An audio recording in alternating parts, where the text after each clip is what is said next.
গভীর রাতে বাড়ির সামনে বিকট শব্দে ফাটলো বোমা। মাহি রমজানের আগের রাতে শনিবার বাড়ির সামনে বোমা ছুঁড়ে পালালো দুষ্কৃতী। বোমার শব্দে কেঁপে উঠল দেগঙ্গা চাকলা গ্রাম পঞ্চায়েতের কাঁঠালপাড়া এলাকা। ছড়ালো তীব্র আতঙ্ক। রবিবার সকালে গিয়ে দেখা গেল হাফিজা খাতুনের বাড়ির সিঁড়ির নিচে বোমা ফাটার দাগ। ছড়িয়ে ছিটিয়ে রয়েছে বারুদ মাখা বোমার পোড়া সুতুলি। মরছে লোহার বেশ কয়েকটা পেরেক।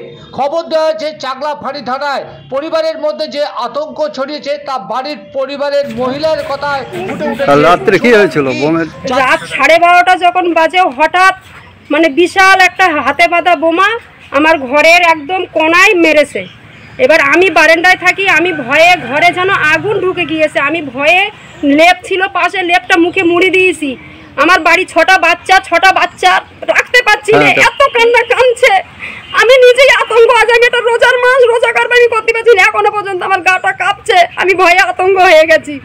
এরকম অবস্থা কেন করবে এটা? কারা করেছে বলে মনে হয়? কারা করেছে এটা তো আমরা কেউ জানতে পারছি না। ওই রাত্রে আমরা কি করে জানবো? কি চাইছেন এখন?